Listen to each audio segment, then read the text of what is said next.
Hello guys, welcome back to my YouTube channel. ඔන්න අද අරන් ආවා කෑම වීඩියෝ එකක්. ෂවර්මා. අන්තිම වෙනකම් vlog එකත් එක්ක ඉන්න මට උණ අකර තැබ්බේ බලන්න.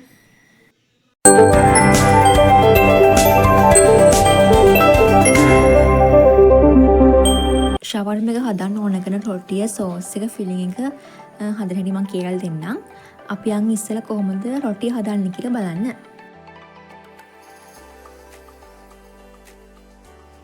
රොටි හදන්න ඕන කරන්නේ පාන් පිටි. ඔයාලා අවශ්‍ය ප්‍රමාණය පාන් පිටි ගන්න. ඊට අමතරව ඔලිව් ඔයිල් මේස හැඳි 2ක්, බේකින් පවුඩර් තේ හැඳි 1ක් සහ අවශ්‍ය ප්‍රමාණයට ලුණු. ඊට අමතරව මද රස්නේ උණු වතුර ගන්න පුළුවන්. පාන් පිටි වලට ඔලිව් ඔයිල් මේස හැඳි 2ක් සහ බේකින් පවුඩර් තේ හැඳි 1ක් රස අණු ලුණු එකතු කරගෙන ඒ ටික හොඳට මික්ස් කරගෙන ඊට පස්සේ අර උණු වතුර ටික දාලා ඩෝ එකක් වගේ හදා ගන්න තියෙන්නේ.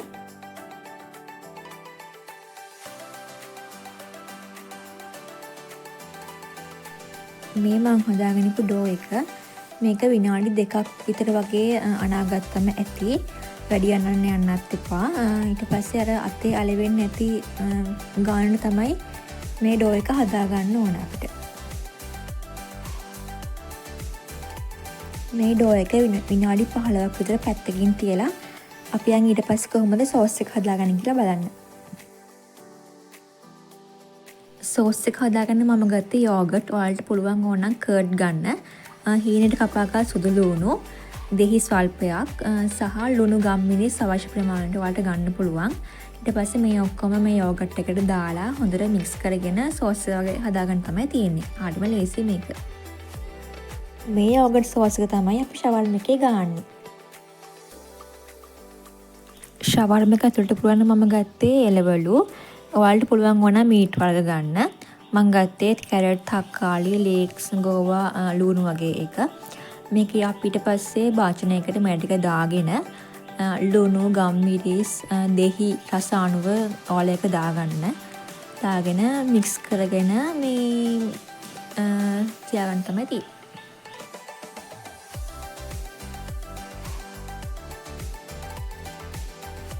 මේ තියෙන මම කලින් හදාගෙන ඉපු ඩෝ එක අවශ්‍ය ප්‍රමාණයට මම අර බෝල කරගෙන මේ විනාඩි 5ක් පැත්තකින් තියලා මේ අරගෙන තියෙන්නේ.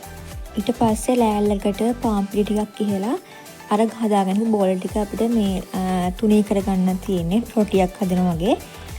ඊට පස්සේ තාච්චියක් හෝ කබලක් හරි පෑන් එකක් හරි අරගෙන ඒකට තෙල් ටිකක් මේ තවරගෙන ඊට පස්සේ අපි හදාගෙන පු මේ රොටි ටික පුච්ච ගන්න තමයි තියෙන්නේ.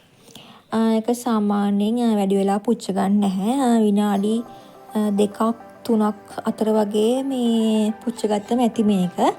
වැඩි පුච්ච ගත්තම වෙන්නේ මොකක්ද දන්නවද? ඊට පස්සේ රොටිය අපි අර මේ ෂවර්ම කර ඇතුළට මේ ෆිලිං එක දාද්දි කැඩෙන්න බලනවා.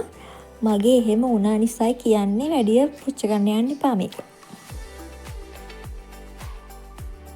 මං හදාගන්න රොටිය වල ටිකක් මේ ඝනකම වැඩි වගේ. මේකත් වඩා පොඩ්ඩක් අර තුනී කරගත්තා නම් මං හිතනවා මේක මිට වඩා හරියයි කියලා.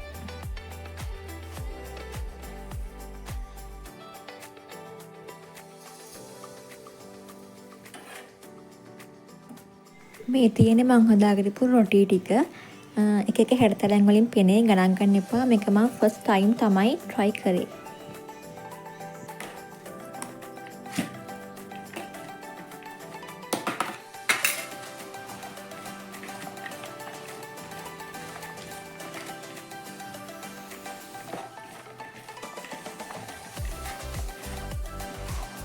අපි හදාගන්නපු යෝගට් සෝස් එක මේ රොටිය ටිකට මේ ආකාරයට ටිකක් තවරගෙන ඒකට උඩින් අපි හදාගන්නපු එළවලු දාපු සලාඩ් එක තියාගන්න තමයි තියෙන්නේ. ඊට පස්සේ ගාන්ට නවලා කන්න තමයි තියෙන්නේ. බලන්නකෝ.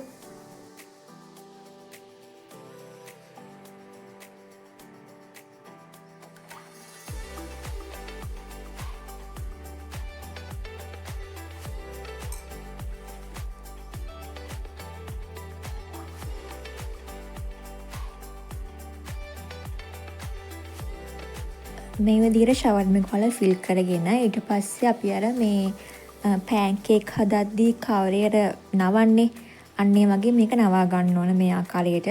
නමුත් මගේ අර නවද්දි නම් හරියට මේ සෙට්ුන්නේ නැහැ කියන්නේ මගේ අර කැඩුනා මේ රොටි එක.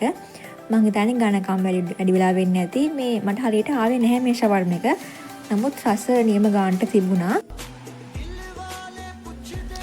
ඔය තියෙන්නේ මට උන අක්කරට තැබ්බේ හරියට සෙට්ුන්නේ නැහැ ෂවර්ම එක. නමුත් රස තිබ්බනේ හොඳට ඒක නිසා කතර මිනිස්සු බෑනෝ කියන්නේ කෑවා.